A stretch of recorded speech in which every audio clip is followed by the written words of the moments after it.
How are you? Welcome to SBS English classes. We are here to study multiple choice questions based on passages. From the lesson The Sound of Music, written by Deborah Cowley. डेबोर काउली के द्वारा लिखित the sound of music के part 1 Evelyn Glennie listens to sound without hearing it. ये part 1 के passage based MCQs हैं और passage based MCQs की ये वीडियो नंबर 2 है। यहाँ पर हम पैसेज नंबर 3 जो बुक के एंड में दिया हुआ है एग्जाम ओरिएंटेड क्वेश्चंस परीक्षा उपयोगी प्रश्न की ये वीडियो नंबर 2 है। ये passage number 3 most of the teachers ... parts of her body. In paragraphs की पैसेज वाइज वीडियोज हमने पहले ही YouTube पर अपलोड कर दिए, वहाँ इसको डिटेल में आप स्टडी करें। यहाँ पर हम केवल आपको मल्टीपल चॉइस क्वेश्चंस ही एक्सप्लेन कर रहे हैं। तो आइए शुरू करते हैं। First question, who is a percussionist? Percussionist कहते हैं ताल वादक। जो ताल वाद्य यंत्र होते हैं उनको बजाने वाला होता है उसे ताल वादक कहते हैं। A dancer, B a mimic, C a musician who plays percussion instruments. एक संगीतकार जो तालवादक यंत्रों को बजाता है। डी ऑल ऑफ दीज, ऊपर के सब। तो परकशनिस्ट कौन होता है? एक संगीतकार जो ताल वाद्य यंत्रों को बजाता है। इसका करेक्ट ऑप्शन है सी। सेकंड क्वेश्चन है, who supported Evelyn when discouraged bye her teachers? जब उसके अध्यापकों के द्वारा उसे हतोत्साहित किया गया तो एवलिन को किसने सहयोग किया, किसने सहारा दिया, किसने उसको प्रोत्साहित किया या उसकी हिम्मत बंधाई? ए हर मदर, उसकी माता ने। बी हर फादर, उसके पिता ने। C both A and B, यानी कि उसके माता ने भी और उसके पिता ने भी। डी नन ऑफ दीज, इनमें से कोई नहीं। तो स्टूडेंट्स जो सही ऑप्शन है, करेक्ट ऑप्शन है, द मोस्ट सुटेबल अल्टरनेटिव है वो इसका डी है। किसी ने भी, इन दोनों में से किसी ने भी उसको सपोर्ट नहीं किया था, उसको सहारा या उसकी हिम्मत नहीं बांधी थी। Number 3, which literary device has been used in waist up and waist down? इन शब्दों में कौन सी साहित्यिक उपकरण प्रयोग किया गया है? साहित्यिक उपकरण या लिटरेरी डिवाइस से मीनिंग है अलंकार। कौन सा अलंकार इसमें प्रयोग किया गया है? ए सिमली, उपमा। B personification, मानवीकरण।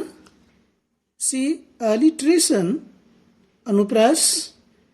डी रिपीटिशन, पुनरावृत्ति। तो स्टूडेंट्स इसमें जो लिटरेरी डिवाइस है इन शब्दों में वह है रिपीटिशन। यहाँ पर वेस्ट शब्द को 2 बार प्रयोग किया गया है, इसलिए इसमें रिपीटिशन है। Number 4, what did Evelyn figure out after repeating the exercise? बार बार अभ्यास करने के पश्चात एवलिन ने क्या समझा, क्या महसूस किया? A that she could hear, कि वो सुन सकती है. That B that she could speak, वह बोल सकती थी. C that she could sense the notes in her body, वह अपने शरीर में संगीत को महसूस कर सकती थी. डी नन ऑफ दीज, यह इनमें से कोई सा भी नहीं. यानी कि बार बार अभ्यास करने के पश्चात एवलिन को महसूस हुआ कि वह संगीत को अपने शरीर से महसूस कर सकती है, समझ सकती है.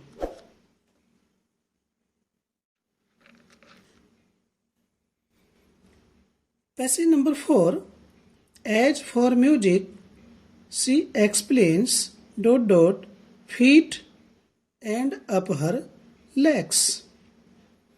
फर्स्ट क्वेश्चन है, what does the word tingle mean. Tingle शब्द का क्या अर्थ है, क्या अभिप्राय है, क्या आशय है.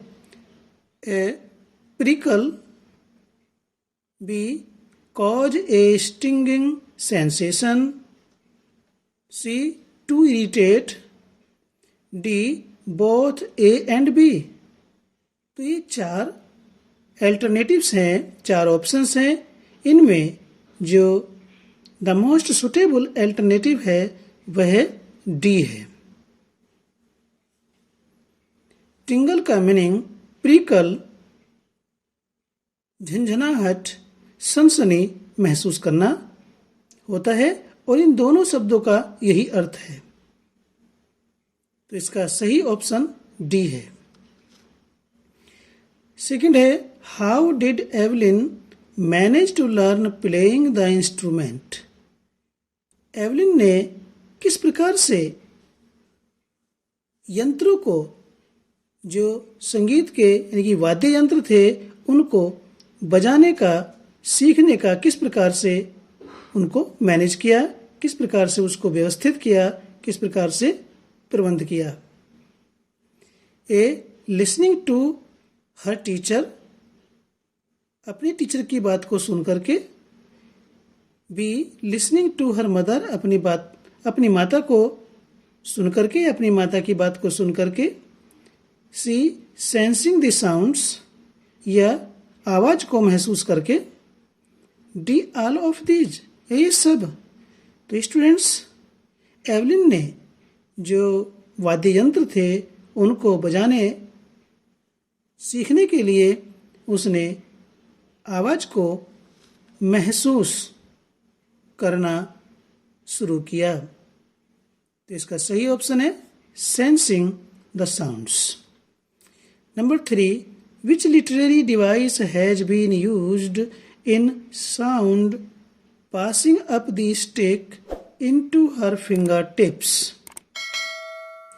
Which literary device, कौन सी साहित्यिक उपकरण अर्थात अलंकार has been used, प्रयोग किया गया है, in sound passing up the stick in her fingertips.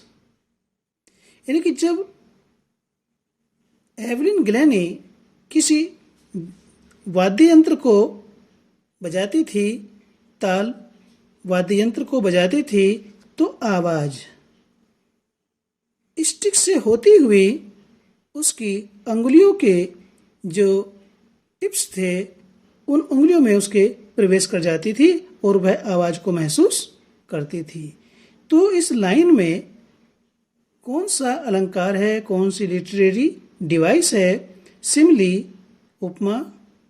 B personification, मानवीकरण. सी एलिट्रेशन, अनुप्रास. डी रिपीटिशन, पुनरावृत्ति. तो इसमें जो लिटरेरी डिवाइस है वह पर्सोनिफिकेशन है, मानवीकृत.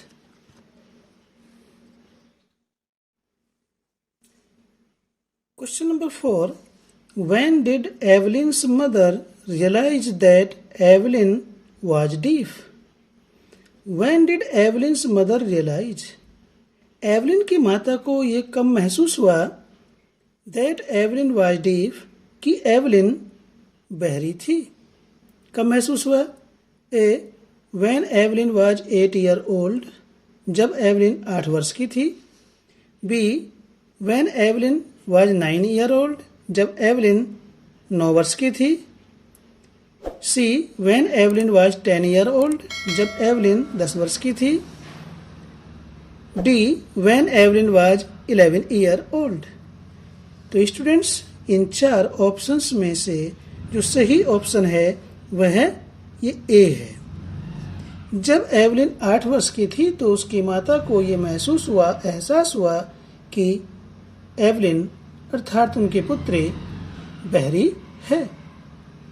तो स्टूडेंट्स, ये थे हमारे passage based multiple choice questions. आपको अच्छे लगे तो लाइक कीजिए, चैनल पर पहली बार आए तो चैनल को सब्सक्राइब कीजिए, अपने दोस्तों को शेयर कीजिए ताकि वो भी आपकी तरह स्टडी कर सकें।